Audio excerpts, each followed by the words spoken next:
Praise the Lord, our dear friends. I greet you all in the precious name of Jesus Christ. It's a great privilege and an honor to connect with us and to share the Word of God. I bring you greetings in the name of Jesus. Today we are sharing the Change Part 4 series, and we just want to, before we go into the word of prayer, changes, let us pray for God to change us, change our hearts, change our attitude, change our mindset, and give us a new beginning. So let us pray before we go into the word of God. Father God, we thank you for this time, and once again I give you glory, honor for this wonderful opportunity that you have given to me, Lord, to bring the word of God to our dear friends, brothers and sisters, Lord, all over, oh Lord, all those who are listening, God. May God, you bring changes to our heart in this season, oh Lord. Give us a new heart, oh Lord, new understanding, oh God, new perspective, oh Lord, new desires, oh Lord, and a new anointing, oh Lord. In Jesus' name we pray. Amen. Today the title here is New Wineskins, and we will take from Gospel of Luke. Our passage for reading will be and Gospel of Luke chapter 5. We will look into Gospel of Luke chapter 5, and we will go into verses 27 and until 39. And this is a change that came into Matthew, the tax collector, after he met and encountered the Lord Jesus Christ. No one wants change, according to Luke chapter 5 verse 39. No one wants change. Many changes are coming to our church, and if we are not changed, we will not accept change and will be doing it. Many changes are coming. We can see globally many changes are coming. As I've been talking about changes, we see there are so many changes even in the pattern of studies, college, and work. So many changes are coming in the outside world, and God wants His church to change, His believers to change. Many changes are coming in churches, and if we do not make up our mind to change and flow with the change as the Spirit of God is moving, and we will not be able to accept and go with the change what God is bringing. So are you ready for that change? Let us see as in the example here, and we see how the change took place over here. After these things he went out and saw a tax collector named Levi sitting at the tax office, and he said to him, "Follow him." So he left all, rose up and followed him. Here Jesus went out and he saw a tax collector named Levi, and he spoke to him that he said, "Follow me." And here the change, that was transformation, took place. He stood up, he got up, he left all, and he followed Jesus. There are three things over here. He left all, he didn't say anything, he just listened to the voice of God, the word of God. He rose up and he started following Jesus. And we see here that Levi gave a great feast to his own house, and there were many number of tax collectors and others who sat down with him, and the scribes and Pharisees complained against his disciples, "Why you eat and drink with tax collectors and sinners?" Jesus answered to them, those who are well have no need of physicians, but those who are sick. I have not come to call the righteous, but sinners to repentance, change of heart, and change of mind.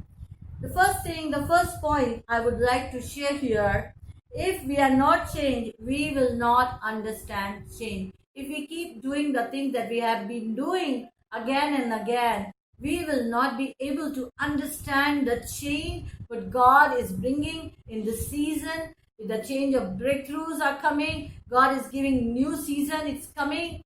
But if we do not change, if we are not changed, we will not be able to understand the change. So in other words, if we want to understand the change, we have to have a desire, Lord, change us. Here we are. We humble ourselves. Lord, here I am. Change me. For you are the potter and I am the clay. I will follow you. I will get up from my position, and wherever I have been, the way I have been doing things, the way I have been running my life, God, I want change.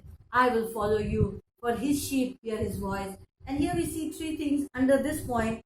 The Pharisees could not understand Matthew was saved. Here, the text, they were not able to understand. They were looking at the outward things. Why Jesus is eating the tax collector, why he's doing what he's doing, the manner he's doing. They are not able to accept. They could not accept Jesus' evangelism method. How Jesus came to the sinners. And Jesus here said, I have come to heal the sick and also the sinners to repentance. Jesus knew his mission. Jesus knew what he's doing.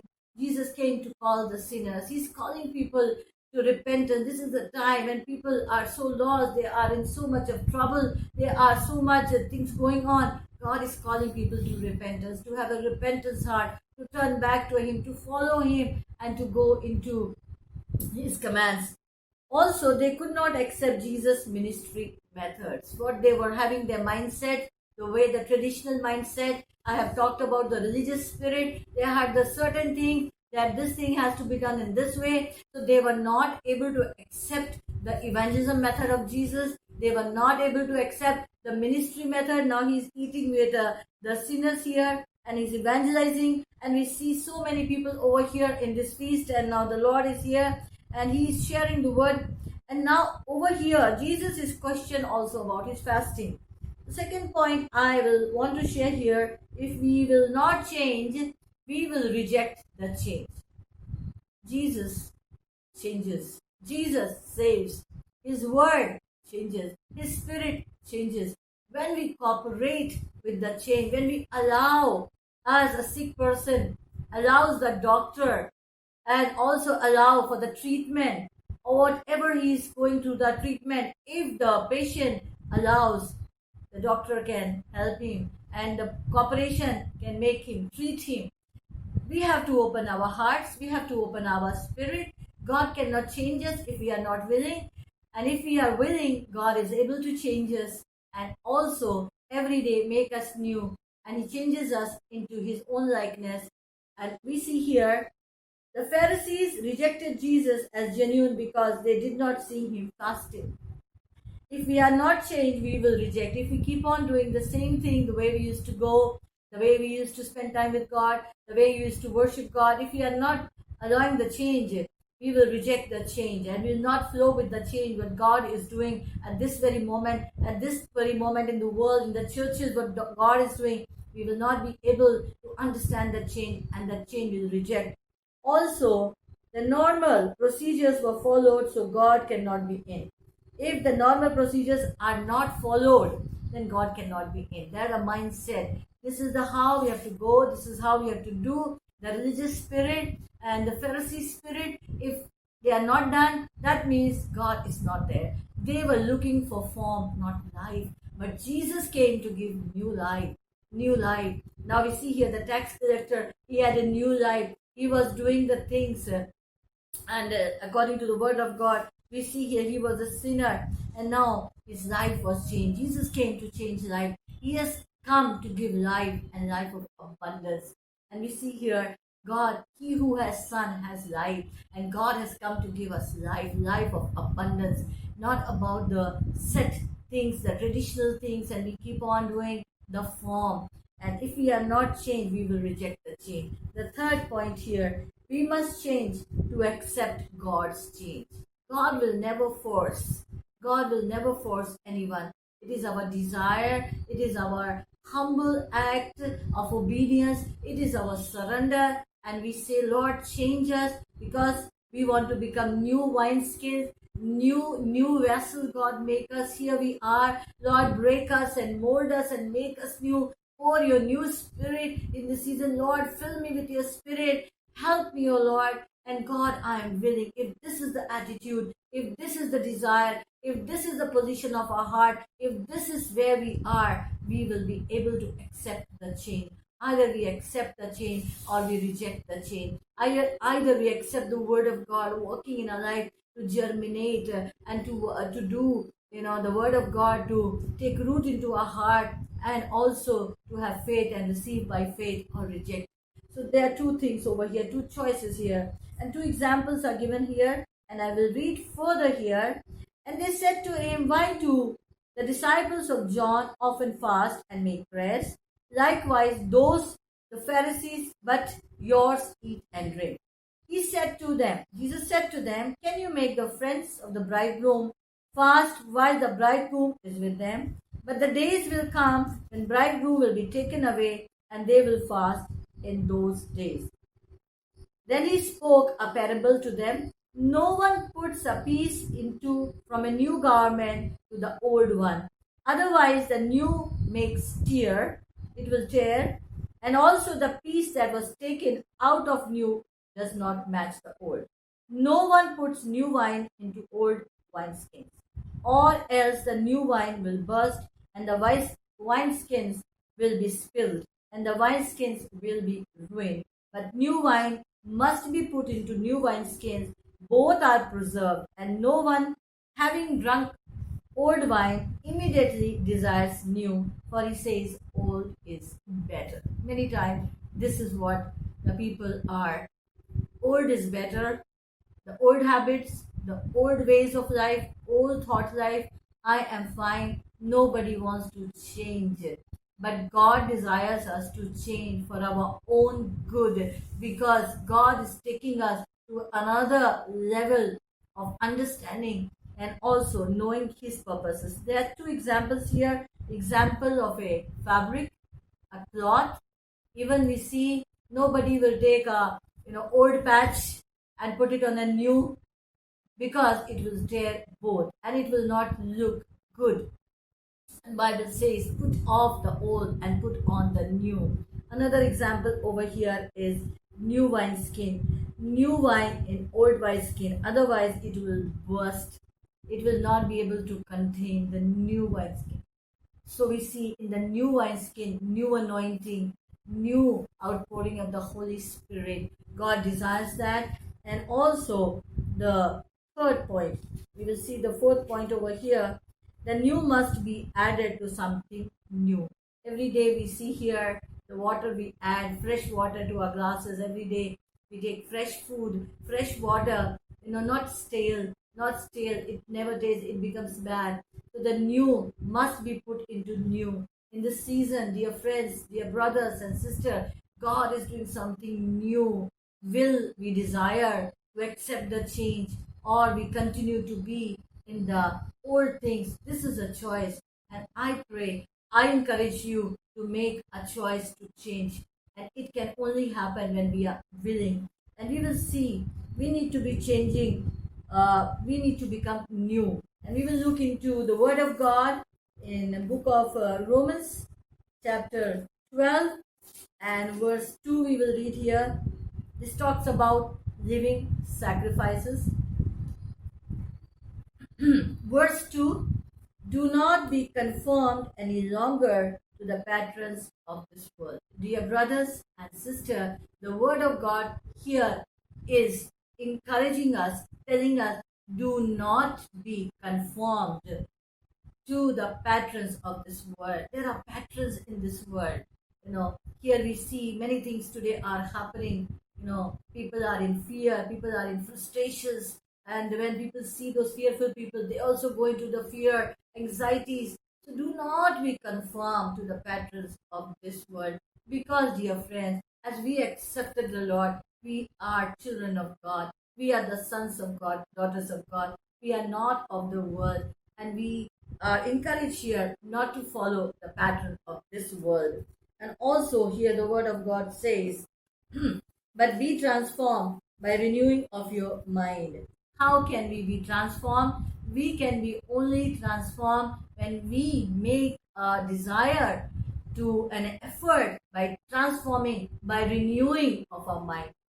Last message I was talking about renewed spirit, renewed mind. And we see here the tax collector, he made up his mind. He was sitting on a table. He could have said no, but he made up his mind, and he heard about the Lord. He made up his mind. He heard that voice. He stood up. He got up, and he changed. And he repented, and his lifestyle changed. His things changed. And we see here, Word of God is encouraging us. Then you will be able to test and approve what God's will is and His good and pleasing and perfect will. Many times people ask us, tell me, what is God's will? What is God's will? So here it is saying, when we surrender ourselves as a living sacrifice, when we come up out from the word, when we set apart and we say, Lord, here we are, make me your vessel, make you vessel of glory, renew my mind, renew my spirit. I no longer will be following the patterns of this world. And every day, it's a process. We are changing every day. And we pray as we were yesterday, we are not there today. And what we will be tomorrow and will be different. So let us change. If we look back and ask ourselves a question, are we changing? Are we changing, dear brothers and sisters? If we are not changing, today is the day. Now is the time to say, Lord, change me.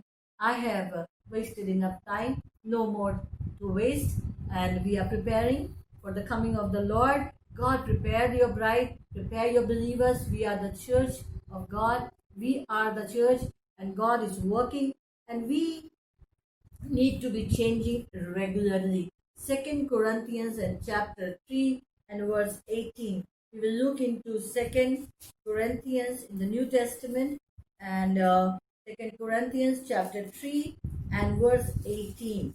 We will look into that. And verse 18.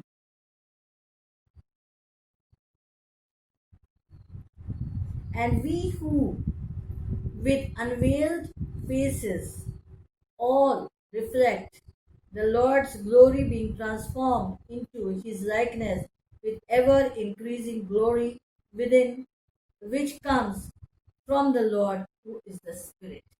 Amen.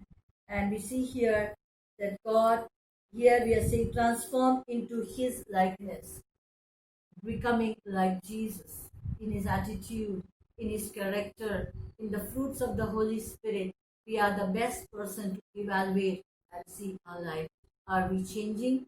And we need to be changing regularly. And it is a continuous cycle, like a cycle of caterpillar and butterfly. And we see here the continuous cycle of caterpillar to butterfly.